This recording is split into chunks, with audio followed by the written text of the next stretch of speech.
Hello there, welcome to Bedtime Story. Now, we haven't had one for a long time because I managed to tidy up my books and I've just found them.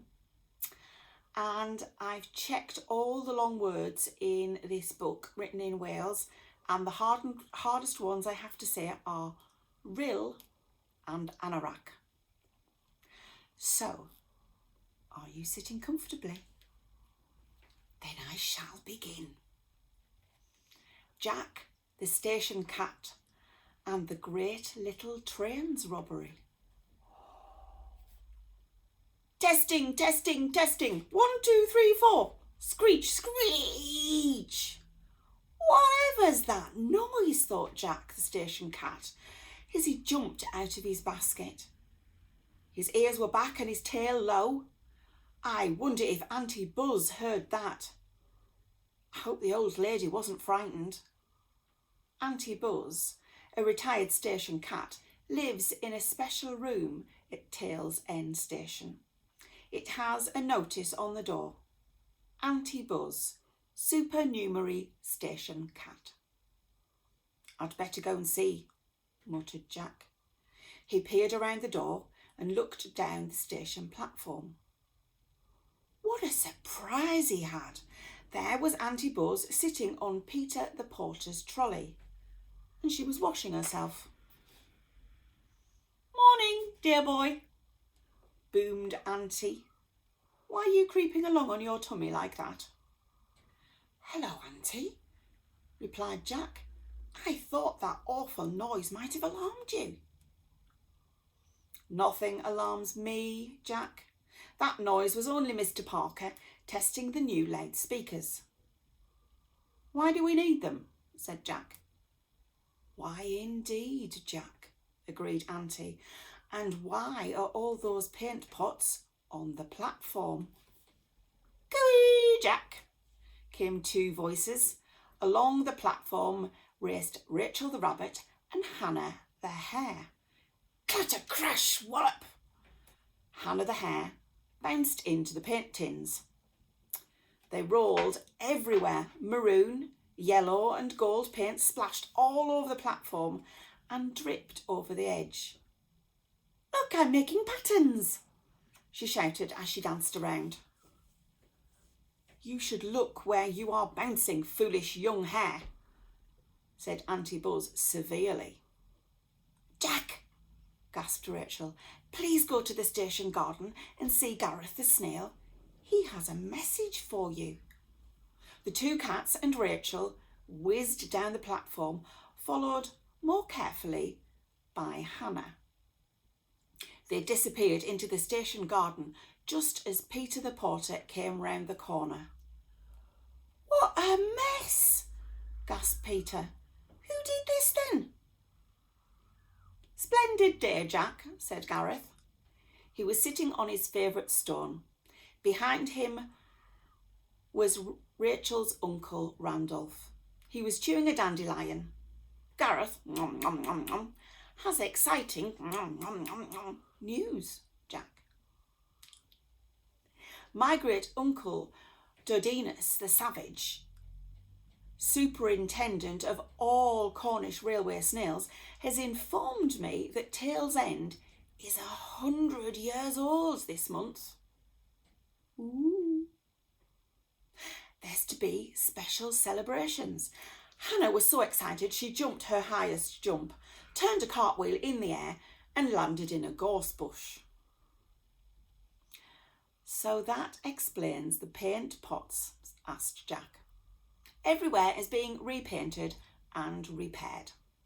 The Greenwood Forest Park near Carnarvon is going to send an expert to advise us, announced Gareth. There's a surprise too. I can't tell you that though, because it's a secret. At that moment, a small tabby came up to them. Excuse me, I'm Woody, the Greenwood cat. I am a garden improvement advisor. Which of you is Jack the station cat? I am, said Jack. This is my Auntie Buzz, and these are my friends. Just the folk I need to meet. I'm here to see you if you'd like some help with your station's 100th birthday. I look after the gardens at Greenwood Forest Park. Woody sniffed the air. She dug a hole with her paws and pulled out a weed with her teeth. Then she looked at the flowers and measured the length of the grass with her whiskers. Pretty good, she announced. I think a little herb garden would be useful. Mint, rosemary, dill, that sort of thing. Let's measure it out. 2 weeks later, Jack was fast asleep when he felt a paw touch his ear. Jack jumped. Who's there? He growled. It's all right, Jack. It's me. 008, Secret Service cat. What's the matter, 008? A gang of railway thieves are going to kidnap Holy War and Joan, whispered 008. Jack was bewildered. Who are Holy War and Joan? Don't you know? Whispered 008. They are 2 of Wales' greatest little steam engines. Holy War is from the Bala Lake Railway and Joan is from the Rill Miniature Railway. They are guests at Tail's End 100th birthday. Oh, so that's the surprise, interrupted Jack. The gang want to kidnap Holy War and Joan and demand a ransom, continued 008. Uncle Muffin, 023, our top agent, is watching them.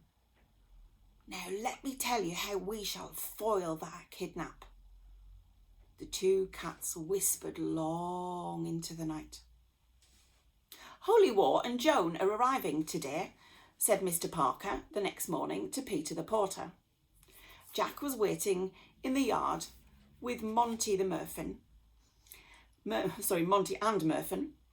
the station mice, when 2 lorries arrived. From one they unloaded Holy War onto some track. What a fat little engine, squealed Monty, with a long chimney, and look at all that brass. She's only got 4 wheels, and what narrow rails she runs on. Then some men unloaded Joan onto her track. My goodness, squeaked Murphin. Joan is longer than Holy War, but thinner, look.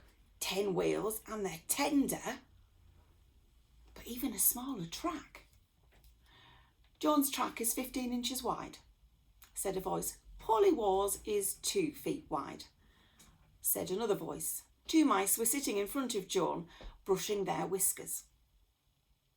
I'm Lynn, and I'm Joan's personal mouse, said the first mouse. I'm Halfwin. I'm sure that's not how you really say it. And I'm Holy War's personal mouse, squeaked another. Nice to meet you, chorused Monty and Murphin, and Jack. That night, Jack did not go into his basket. He curled up just inside the goods shed and watched. Ozymandias the owl flew over. Despite his sharp eyes, he never saw Jack. Twoo, twit, twoo, twoo. He called, all's well. He was wrong. Brum, brum. Very quietly, a lorry slid into the yard where Holy War and Joan stood. As it stopped, 2 men jumped out. They wore masks. Jack's whiskers quivered. His fur stood up on end and his tail swished. The kidnappers, he muttered. The men moved towards the sleeping engines. Jack slowly crept out of the shed. As he looked around, he saw several pairs of green eyes glowing in the moonlight. Gives me the creeps, this place, said Anorak, one of the gangsters. The tiny green lights, I don't like 'em, exclaimed his friend, Number Cruncher. Quiet, the pair of you, hissed their leader. The Greiser. It's only the moon playing tricks. We'll grab Joan first.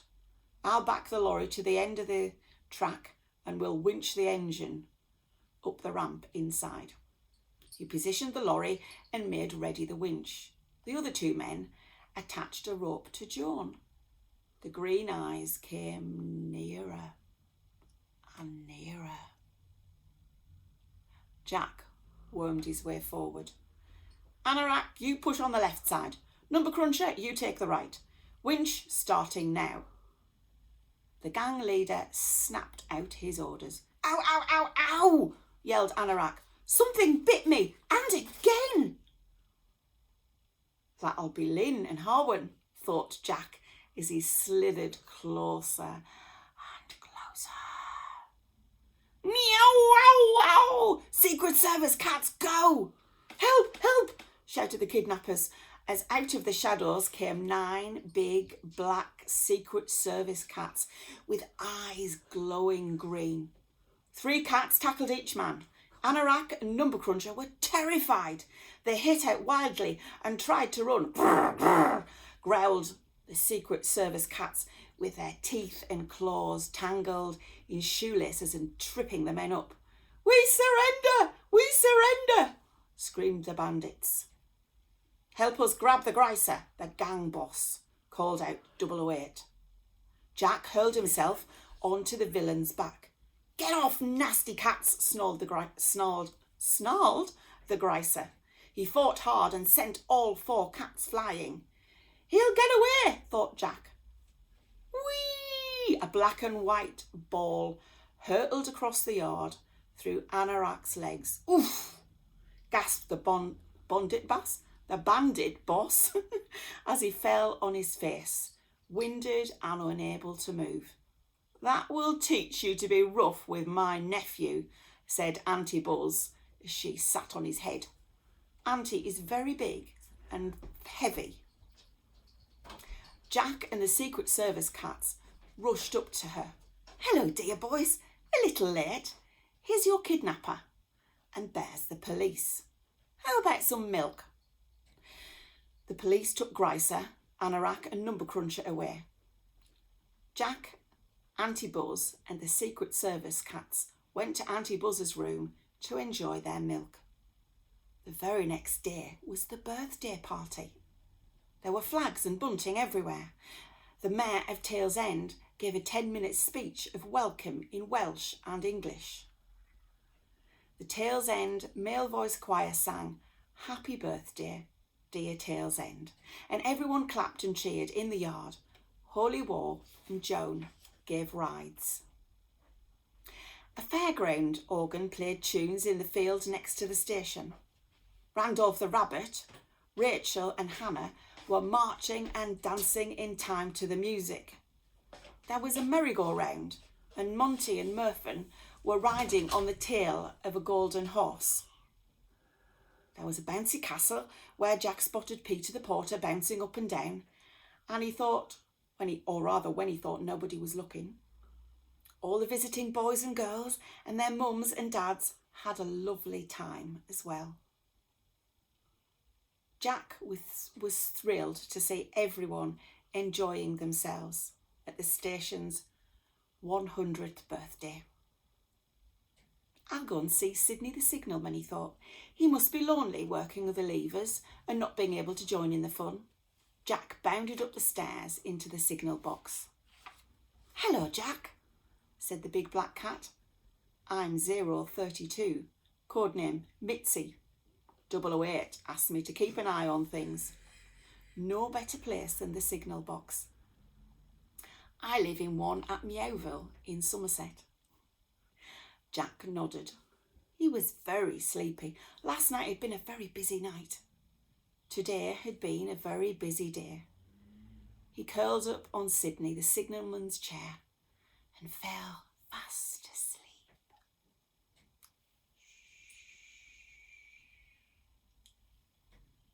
Good night, everyone.